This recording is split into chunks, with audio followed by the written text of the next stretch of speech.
오늘 우리가 읽었던 이 말씀을 보면 히브리서가 기록될 당시가 교회 안으로 또 밖으로 굉장한 도전과 핍박이 있었던 때였습니다. 밖으로는 로마 제국의 박해가 있던 때였죠. 그리고 안으로는 신앙에 대한 유대주의자들의 그런 또 핍박이 있었습니다. 유대주의자들은 율법주의자라고도 얘기를 할 수 있습니다. 그래서 모세 율법을 신봉하는 정통주의자들이라고 표현할 수 있습니다. 그래서 예수님을 믿는다고 해도 할례를 받아야 된다. 그리고 율법을 준수해야지 구원을 받을 수 있다라고 강조했던 사람들입니다. 또한 이 사람들은 유일신 하나님을 믿는 사람들이기 때문에 예수님의 신성에 대해서 또 하나님 되심에 대해서 부정했던 사람들입니다. 그래서 히브리서가 기록될 당시는 로마 제국의 핍박이 있어서 배교가 일어났던 때였고, 또 유대주의자들의 도전 앞에서 신앙이 또 물타기하는 그런 어려움이 있던 시대였습니다.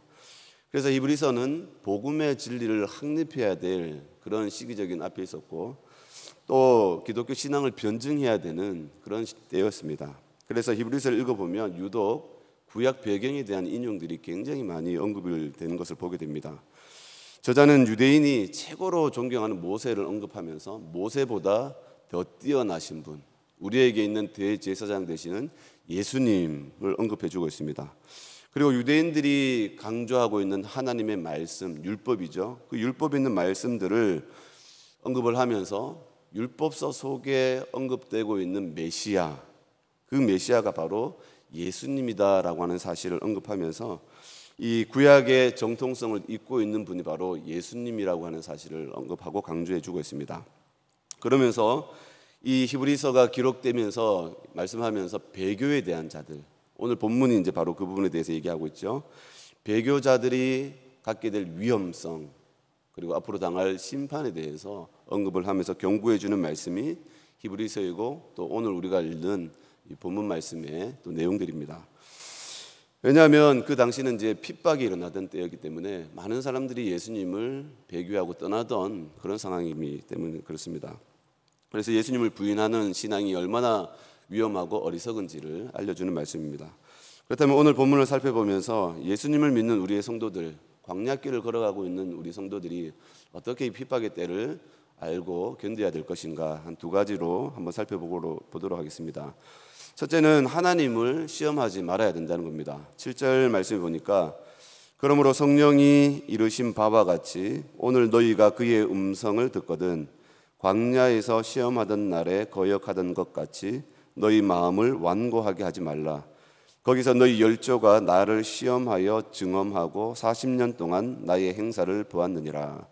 본문을 보니까 이스라엘 백성들이 광야에서 멸절당한 이유가 하나님을 시험하고 증험하였다라고 말씀하고 있죠.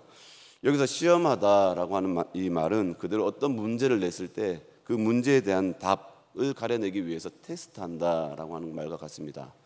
시험을 내는 문제는 테스트하기 위해서 내지 않습니까? 또 증험하다라는 말은 재련소에서 금속 속에 있는 불순물을 가려내기 위한 그런 재련 과정을 얘기하는 겁니다. 그래서 시험하다, 증험하다라는 말은 같은 의미를 가지고 있습니다. 그래서 여기서 시험하다, 증험하다는 것은 이스라엘 백성들이 하나님을 참 하나님인지 가려내기 위한 테스트를 말하는 겁니다. 그 대표적인 말씀이 출애굽기 7장 7절의 말씀이 있습니다. 그가 그곳 이름을 마사 또는 무리바라 불렀으니 이는 이스라엘 자손이 다투었으며 또 그는 그들이 여호와를 시험하여 이르기를 여호와께서 우리 중에 계신가 안 계신가 하였음이더라. 지금 읽은 말씀이 문제가 되는 이유가 있죠. 특히 출애굽을 경험한 이스라엘 백성들이 그 입에서 나올 말들이 아니라는 얘기입니다. 애굽에서 10가지 재앙을 경험했던 사람들이 이스라엘 백성들 아닙니까? 지금 무리바에서 물이 없다고 하나님을 원망했던 이 사람들이 이전에 하나님을 경험했던 놀라운 역사들이 있었죠. 홍해 바다를 건너는 마른 땅과 같이 건너는 놀라운 사실을 목격했던 사람들입니다. 그리고 불기둥과 구름기둥을 통해서 그 험난한 광야를 걸어갔던 사람들이죠. 그런데 당장 마실 물이 없다는 이유로 하나님을 대놓고 원망하면서 하나님이 우리 중에 계신가 안 계신가 지금 의심하고 있다는 얘기입니다. 한번 생각해 볼까요? 애굽의 종살이에서 이스라엘 백성들이 어떤 마음을 가졌습니까? 애굽의 고역 때문에 탄식하면서 그 부르짖음이 하늘에 상달될 정도로 하늘을 향해서 막 부르짖음이 극심했던 때였습니다. 그러니까 이 애굽에서 출애굽했던 이 이스라엘 1세대, 출애굽 1세대는 애굽에서 벗어나고 싶어서 하늘을 향해서 정말로 간절한 마음으로 탄식하며 기도했던 사람들입니다. 그러니까 누구보다도 그 고통을 알고 있었던 사람이고 그 고통의 현장을 경험했던 사람들입니다. 그런데 그들의 소원대로 하나님께서 모세와 아론을 통해서 애굽의 그 완강한 애굽의 바로 왕의 마음을 꺾고 애굽에서 출애굽시켜 주셨는데 그 출애굽하는 과정 속에서 하나님은 놀라운 은혜들을 경험했던 사람들 아닙니까? 그러면서 또 홍해도 건너면서 완전히 애굽의 종살이에서 애굽에 추격하는 군사로부터 완전히 구원되는 놀라운 은혜를 경험했던 사람들이 이 이스라엘 사람들입니다. 그러니까 이 사람들은 하루 종일 하나님 앞에 찬양하면서 하나님 앞에 감사해도 부족할 판인데 오히려 적반하장으로 물에 빠진 사람 건져놓으니까 내 가방 내놓으라는 식으로 하나님 앞에 원망하고 불평하고 있는 모습이 바로 이 이스라엘 백성들이라는 겁니다. 대적하면서 오히려 하나님이 어디 있느냐, 하나님을 원망하고 불평하는 모습을 가지고 있다는 겁니다. 이것이 도저히 하나님이 볼 때 이해가 안 된다는 겁니다. 이것은 하나님의 관점에 볼 때 도저히 온당한 모습이 아니라는 거죠. 그러니까 하나님 앞에서 하나님께서 이스라엘 백성들의 그 굳은 마음을 책망하실 수밖에 없었던 거죠. 그러면서 이 본문을 언급하는 이유는 이스라엘 백성들을 언급하는 것은 우리도 똑같은 함정에 빠질 수 있는 위험성을 가지고 있음을 경고해주고 있는 말씀입니다. 어느 마음이 착한 사람이 우연한 기회에 빈민촌을 찾아가게 되었다고 합니다. 그리고 방문해서 그 사는 사람들의 어려운 환경을 보면서 불쌍한 마음에 한 사람을 보고 그 사람을 이제 후원해 주기 시작했답니다. 매월마다 10만 원씩 그에게 생활비를 보조해 주면서 그러면서 이제 돕고 있는데 이제 살다 보니까 어려울 때가 오지 않습니까? 그래서 경기가 어려워지니까 여력이 안 돼가지고 5만 원을 보내주게 되었답니다. 그런데 그 후원자로부터 한 통의 편지가 왔어요. 이 내용이 이렇습니다. 매월 꼬박꼬박 10만 원씩을 보내주셨기에 이달에도 그 10만 원을 쓸 계획을 다 세워놓았는데 예고도 없이 5만 원만 달랑 보내시면 어떡합니까? 선생님 때문에 내가 다른 사람들에게 빚이라도 져야 한단 말입니까? 하고 이렇게 보내온 거예요. 그러면서 다시 5만 원을 더 보내주세요 라고 이렇게 편지가 왔다는 얘기입니다. 여러분, 우리가 이 편지 내용을 보면서 후원자의 마음이 어땠을까라는 그런 마음이 짐작이 가지 않습니까? 아마 우리도 마찬가지라는 겁니다. 하나님도 우리를 구원해 주시고 하나님의 비전 속에 우리를 이끌어 가시는데, 그런데 하나님이 당장 우리 눈에 보이지 않고 또 우리의 삶 속에 어려움이 생기니까 어떻습니까? 하나님이 우리 가운데 있는가 안 계신가 하고 시험하게 된다는 겁니다. 그러면서 하나님 원망하게 되는 거죠. 이런 사람들이 어떤 사람이냐, 마치 의사를 원망하는 사람과 같다는 겁니다. 주사가 아프니까 왜 아픈 주사를 나한테 놓느냐라고 원망하는 사람과 같다는 겁니다. 그럼 의사가 주사를 놓는 것은 어떤 겁니까? 물론 아프죠. 아프지만 이 병을 치료하기 위해서 주사를 놓는 겁니다. 그런데 원망하고 불평하는 사람들, 이스라엘 백성들이 하나님 앞에 원망하는 것은 왜 나한테 아픈 주사를 놓냐고 깽판을 치면서 화를 내는 것과 같은 거예요. 그러면서 의사의 멱살을 잡으면서 주사 놓지 마라고 하는 것과 같은 행동이라는 거죠. 왜 그렇습니까? 꼭 병을 치료하기 위해서, 또 하나님께서는 이스라엘 백성들을 광야를 통해서 가나안 땅으로 가기 위해서는 광야라고 하는 그 길을 걸어갈 수밖에 없었던 겁니다. 애굽에서 이 가나안으로 가기 위해서 그들을 그냥 공중으로 날려가지고 바로 가나안 땅으로 들어갈 수 있습니까? 그렇지 않는 거죠. 광야라고 하는 어쩔 수 없는 그 땅을 가야 되는 겁니다. 병을 치료하기 위해서는 어쩔 수 없이 아픈 주사를 놔야 되고 쓴 약을 먹어야 되는 것과 같죠. 우리는 그걸 알고 있어요. 우리도 때로는 우리한테 닥치는 이 어려움이 우리한테 왜 오는지 압니다. 직감하고 있습니다. 하나님 그걸 우리한테 깨닫게 해주세요. 그런데 우리가 왜 원망하죠? 그 환경이 아프니까, 그 환경만 바라보니까 그 환경 속에서 오는 고통 때문에 하나님이 보이지 않는 거죠. 때로는 그 아픔과 시련이 내 죄 때문에 오는 건지, 아니면 하나님께서 이 가정을 통해서 나의 좁은 마음을 넓히셔서 연단하기 위해서 오는 가정인지, 또 하나님께서 쓰시기 위해서 그릇을 만들어 가시기 위해서 하나님께서 나를 단련해 가시는 건지, 우리는 그 처한 환경 속에서 이 어려움이 왜 오는지 어렴풋하게 하나님께서 우리에게 믿음을 주시고 깨닫게 해주십니다. 그런데 그 어려움 속에서 그 어려움의 그 현상만 바라보니까 답답하니까 하나님 앞에 원망하고 불평할 때가 있다는 겁니다. 이스라엘 백성들이 바로 그와 같습니다. 지금 주사를 놓으니까 주사가 아프다고 소리치는 것과 같다는 거죠. 왜 그럴까요? 10절, 11절 말씀에서 그 사실을 알려주고 있습니다. 그러므로 내가 이 세대에게 노하여 이르기를 그들이 항상 마음이 미혹되어 내 길을 알지 못하는도다 하였고, 내가 노하여 맹세한 바와 같이 그들은 내 안식에 들어오지 못하리라 하였다 하였느니라. 이스라엘 백성들이 항상 하나님을 원망하고 불평했던 중요한 이유가 나오죠. 10절에 보니까 항상 마음이 미혹되어 내 길을 알지 못하는도다라고 알려주고 있습니다. 이스라엘 백성들의 가장 영적인 심각한 상태, 그것이 뭐냐? 하나님이 인도하시는 길을 몰랐다는 겁니다. 그러니까 하나님의 인도하시는 그 방향성에 대해서 모르는 거죠. 전혀 모르니까 하나님이 지금 어디로 인도하시는지 모르고 있는 이스라엘 백성들이 영적 무지를 보여주고 있습니다. 하나님의 길은 사람이 추구하는 길하고 다르죠. 그리고 하나님의 생각은 우리의 생각보다 높고 또 깊습니다. 근데 이스라엘 백성들은 하나님의 뜻에 초점을 맞추지 못하고 자기들의 종욕에 이끌려서 자기들에게 있는 유익에만 쫓아서 자기들의 종욕에만 초점을 맞추고 그리고 판단하고 결정하고 있더라는 거죠. 여기에 심각한 영적인 질병이 도사리고 있다는 겁니다. 이와 마찬가지로 우리도 우리에게 주시는 하나님의 길이 있습니다. 여러분, 하나님의 길을 알고 있습니까? 내가 곧 길이요 진리요 생명이요. 그분이 누굽니까? 예수님 외에는 딴 길이 없는 겁니다. 그래서 예수님을 떠나서는 구원받을 길도 없고 진리가 없는 거죠. 우리는 그 길 가운데 있습니다. 그래서 그 길이 유일한 구원의 길이요, 예수님만이 우리를 구원하실 수 있는 유일한 분이라는 사실을 우리는 믿지 않습니까? 그런데 그 길을 잃어버릴 때가 있다는 거예요.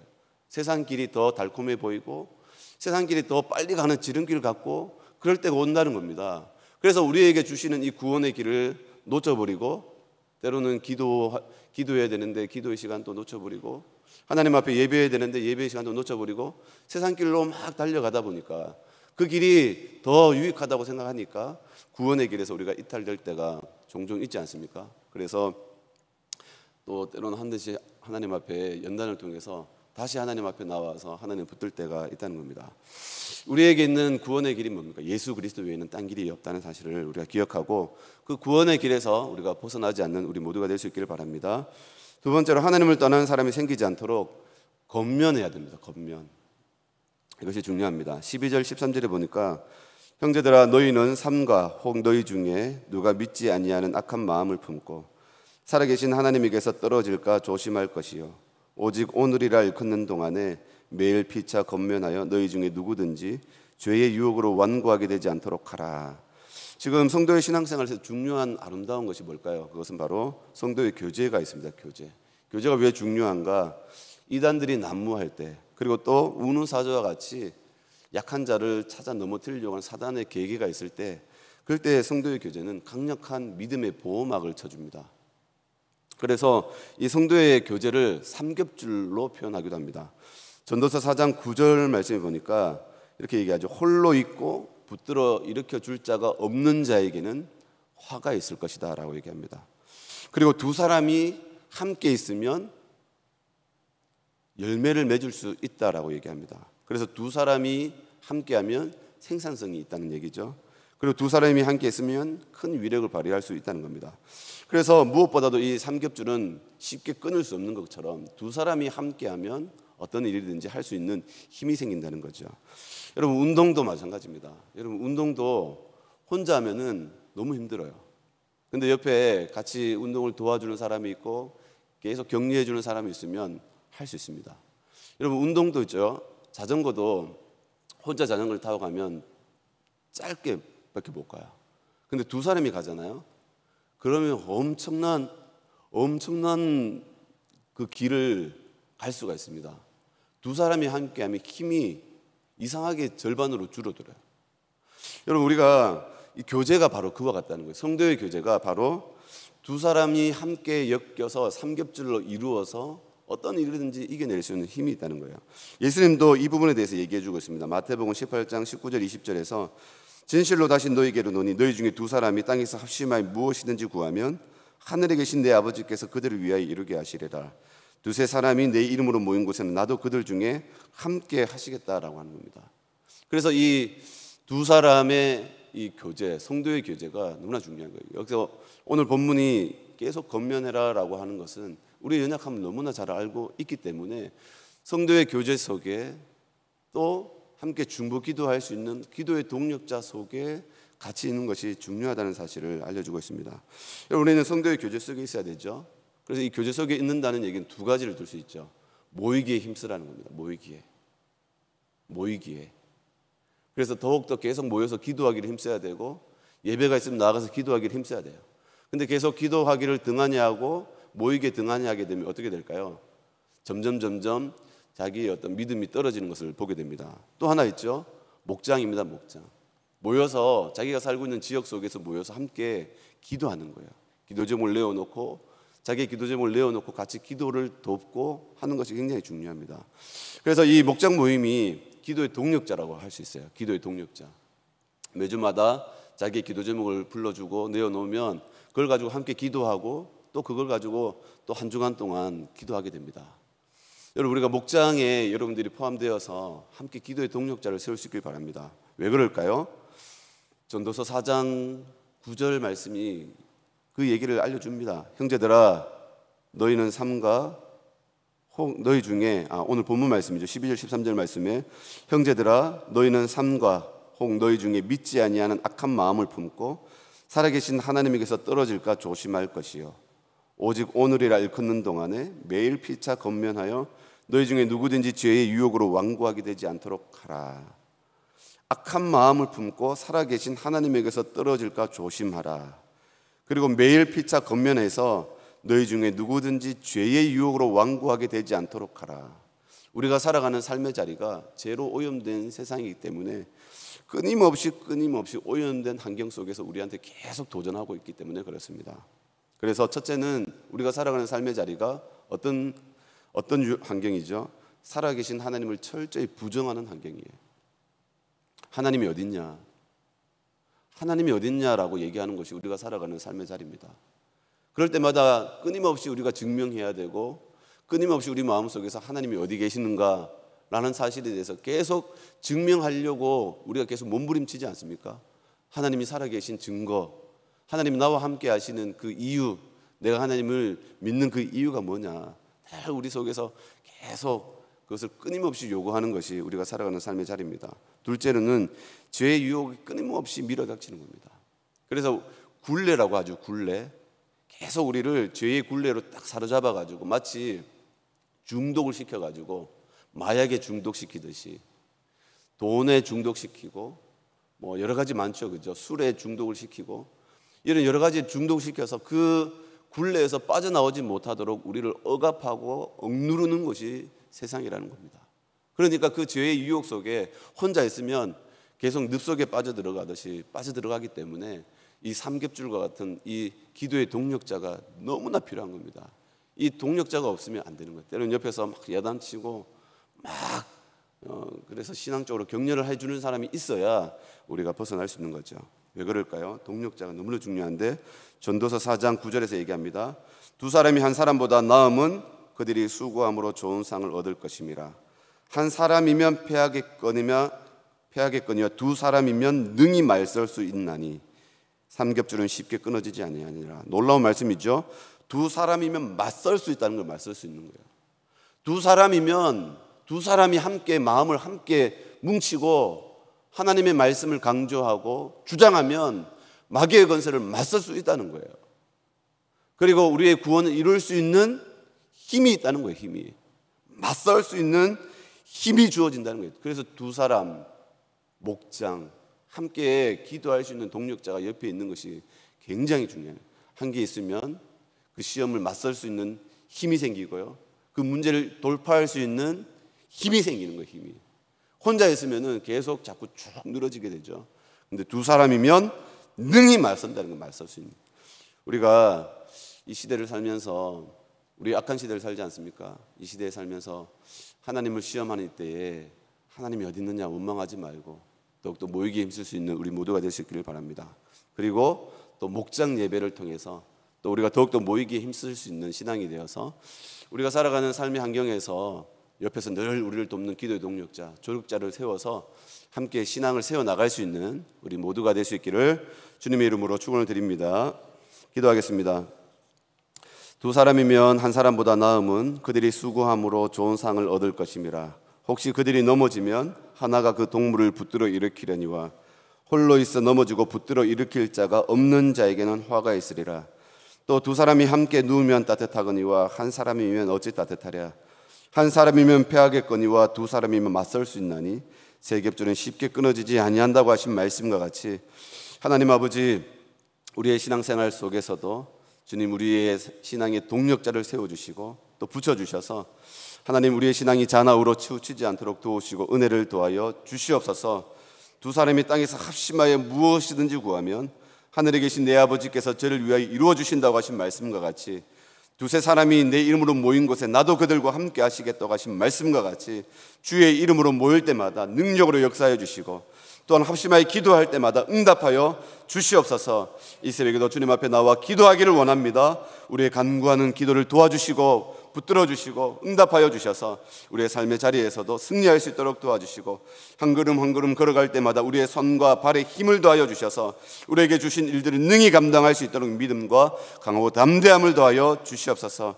이 새벽에도 성령께서 우리의 양함을 도와주셔서 우리가 하나님 앞에 마땅히 구하지 못할 그때에도 말할 수 없는 탄식으로 우리 위하여 간구하시는 성령의 도우심 가운데에서 기도하기를 원합니다.